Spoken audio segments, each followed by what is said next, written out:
Hello, everybody. Happy Tuesday.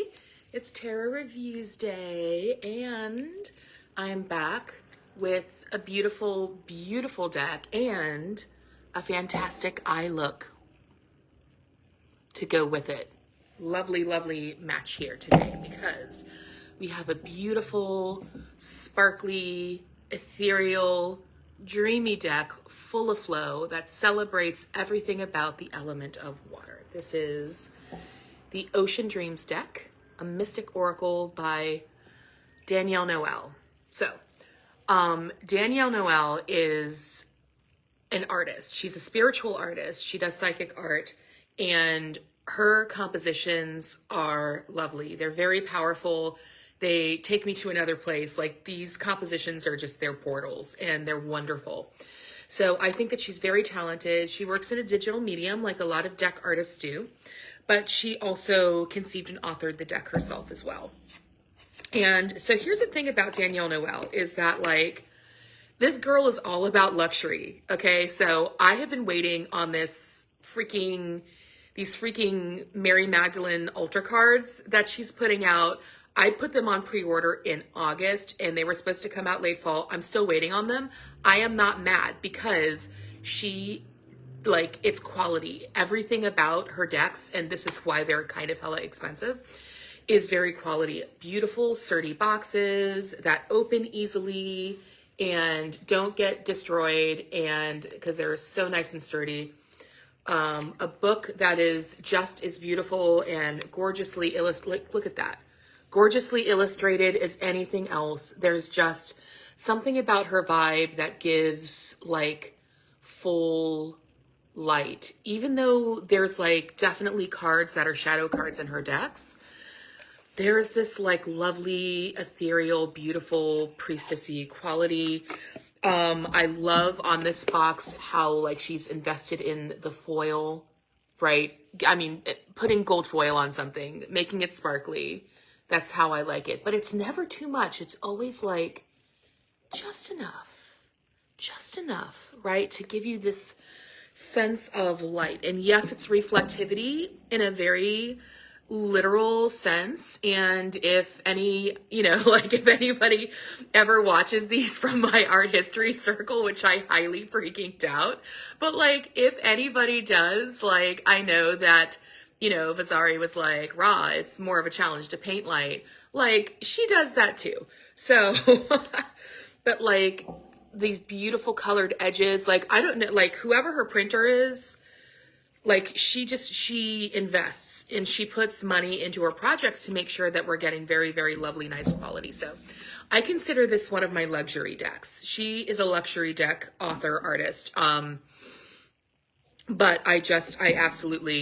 I love her artwork so much. Like, I can't. I'm like gushing over Danielle Noel. Anyway, but the transmissions in these, like the book itself is also like very powerful how she's organized her deck. So I love this. So this is the Ocean Dreams Oracle. So that means that deck is dedicated to water as an element in the ocean, specifically as a healer, as a teacher, as a force that humbles us, right? And so she's looking to the ocean here and the lessons that we can learn from the ocean. And if you are that particular brand of woo-woo that is into like Atlantis, Lemuria, and that's a thing for you, this deck is very, very much centered into your interests because she considers the artwork Lemurian. It's supposed to like be activating like Lemurian DNA. So, and like Lemurian past life memories and things like that. So I love the composition of the back of these cards and how she's basically just mirrored it. So there's almost like this gorgeous like Mandela / Rorschach test effect that I really love. And this like these beams of light that just come across the water. I love the harmony in that, but there's also like, it's like a little face, right? So there's just like, you have to really look at her artwork because this deck is not for surface level stuff at all. Like, this is dedicated to the ocean. It goes deep, right? And so the messages are very deep. So her audience are people who are like deeply, deeply woo-woo, deeply, deeply, deeply devoted to like a framework where they're coming from like Akashic memory, where we're thinking about past, future, present lives all kind of being integrated together. And that is what kind of brings us to the call of this mythical ocean culture called Lemuria. And, you know, maybe it's not mythical, who knows? But the thing is that like you have to be really, really open. Thank you. Open to like source consciousness, and kind of coming from that framework as a reader in order to get a lot of the levels of meaning from this deck. So this is something I probably would not use this deck to read for a querent who is kind of dipping their toes into woo-woo stuff. I would use this for a querent who is like going to understand some of these references, especially if you're using the book in accompaniment with your reading, right? The book itself is really, really great. It gives us all kinds of, so it's not just like, you know, hey, this is about the ocean and here's some spreads. Now here's all the meanings. She also like, she goes through how to create an altar. She has ritual work that she recommends. And so it's like, she wants these cards to be integrated into her magic. Use them as altar cards, use them as part of ritual. So she has a few really, really neat ones in here. So the book is really interesting in itself. And so obviously, like, as you're giving a reading with these, oh yeah, my sister's on here. She says it's so worth the money.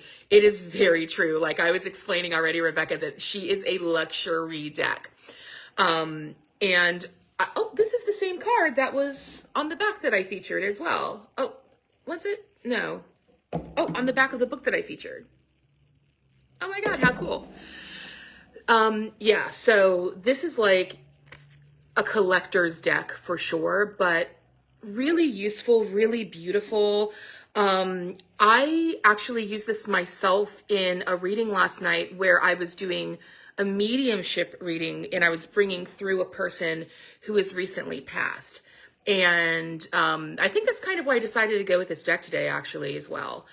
So yeah, and just some absolutely beautiful messages come through. But this is like one of those decks that you want to use where if you're coming from a place where you have a lot of those blinders off so that you're receptive to the depth that this author is going into in her book. And that's not anything that I mean to be like gatekeepy or exclusionary in any way. It's just that that's where the author is coming from. It's her perspective. And an author's perspective really, really charges a deck with intentionality, right? But as a reader, obviously use your discretion. If this deck is calling to you for a specific querent, you don't have to like go crazy deep. Maybe like you're going to find some good metaphor in here. But you know, you might have to explain, like if you pull a card like this, Akashic Waters, you might have to explain what that means, right? But yeah, I'm going to like shift my focus here to the artwork, which is so beautiful. It's so ethereal. It's giving us so many different ways to look at the element of water and how it is a healer and a teacher, how we can integrate it more fully into our lives, how we can work with it better, and how we can embody. We talked a lot about that word last week. How we can embody the element of water in our lives, in our practices, in our healing, our personal healing. So this is a deck that I really like to use when I want some of those more expanded messages to come through. But yeah, I love the symmetry of this one. I love how she uses mirroring and some of her compositions. I love her expressions of light, like here, where she has like the stars kind of running down the back.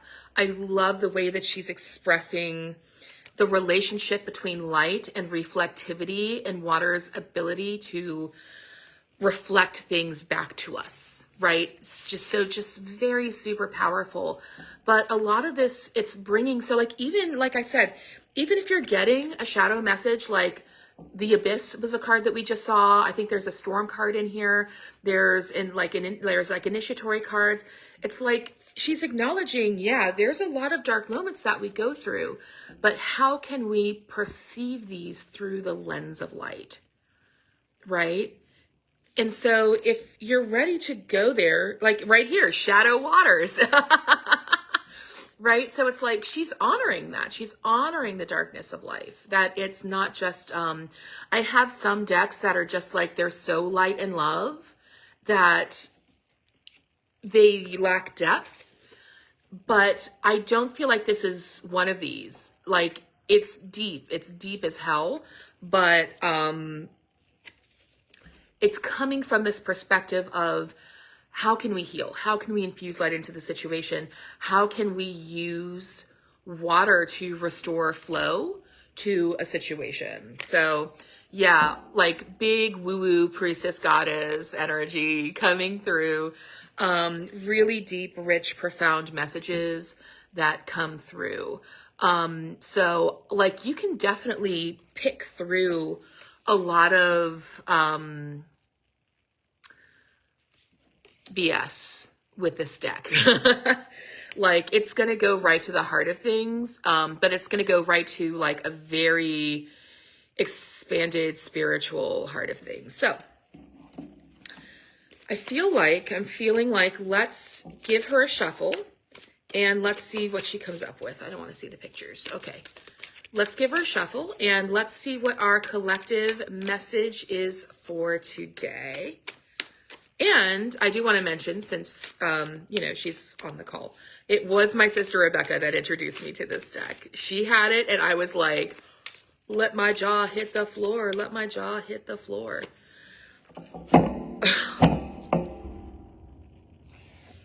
Son of a GDB. Okay, so we're going to have to get really effing woo here. So the card that I picked out is Lemurian Waters. So I want to go to her definition of this and how she's contextualizing this.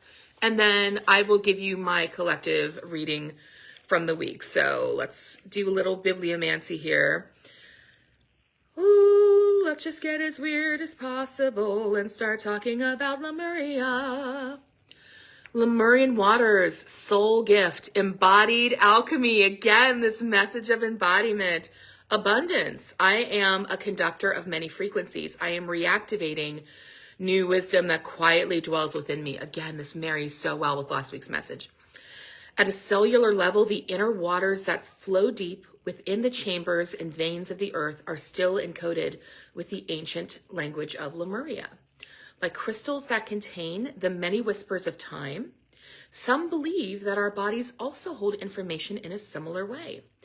And we each have the ability to transmit and absorb many frequencies.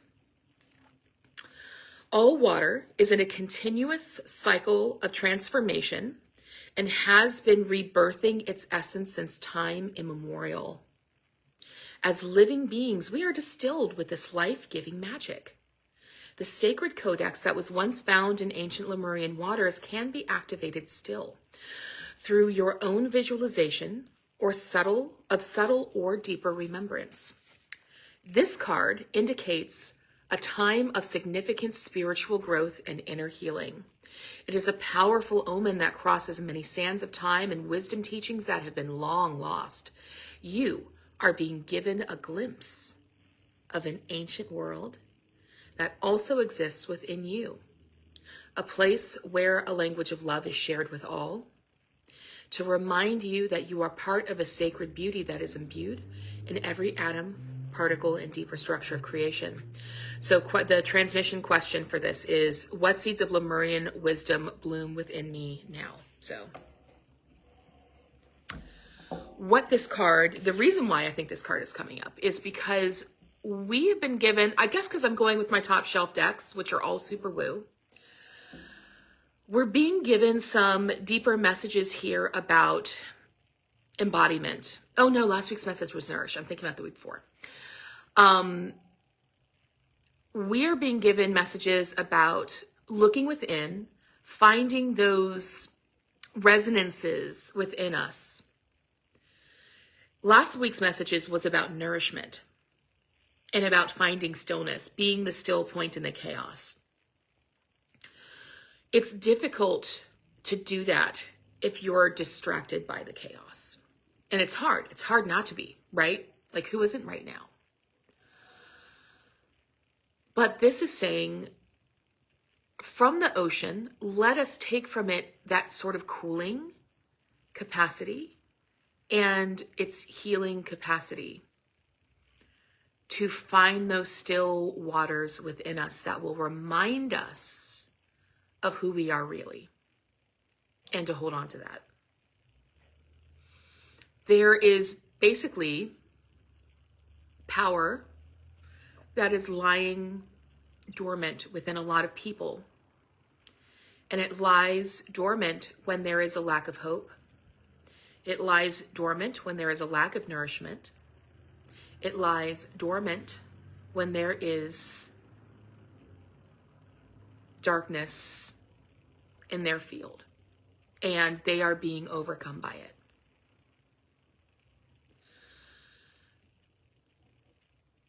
So we're being asked to look to the element of water to cleanse and find stillness, right? Stay hydrated, maybe with love, throw a snowball at somebody who's trying to oppress everybody. That's a cool use of the element of water.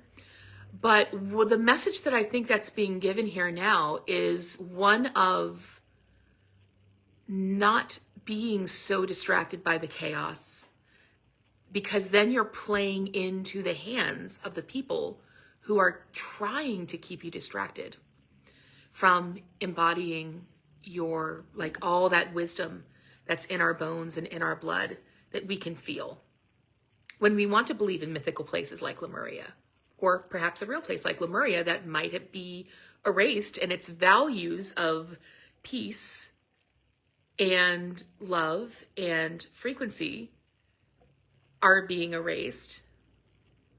And the people who, for those of you who are like, Lemuria is supposed to be connected to the ancient cultures of Australia, New Zealand, and even South America. And these are cultures that, late at night on the Discovery Channel, people are like, ooh, aliens help them build ABC. Or but the thing is, I always went with this tack of, I think that we're not giving Indigenous people enough credit. Of course, they're smart enough to build a pyramid or have this mathematical accuracy. Our oldest astronomical traditions come from Australia, right? But they are connected to these beliefs of their dreamings, their sacred stories are very real to them, right? And so it's like, are we being taught that all of this stuff is silly because they're trying to hide wisdom that has been kept within Indigenous cultures for centuries and centuries and centuries? I don't know. So I'm not here to make a judgment on that. I'm here to say that what if there is some sort of beautiful ancient memory within us? And you can take this however you want, interpret it however you want. It's collective reading. But what if when we're still and we find that sacred within us, however it might be expressed, we can't embody it if we don't know that it's there. And so by Lemurian waters, kind of mentally bathing ourselves in these Lemurian waters, or like taking a bath and finding the stillness, or like going to the ocean and finding the stillness, right? So I know that I've kind of like gone to like a very crazy, very woo place, but I think that the message here is that there are forces that might be trying to distract us from our sacred nature. And if we give those forces all of our attention, however this force might show up in your life, right? This could look like a lot of things. Then the darkness is successful because it's keeping you from remembering who you are.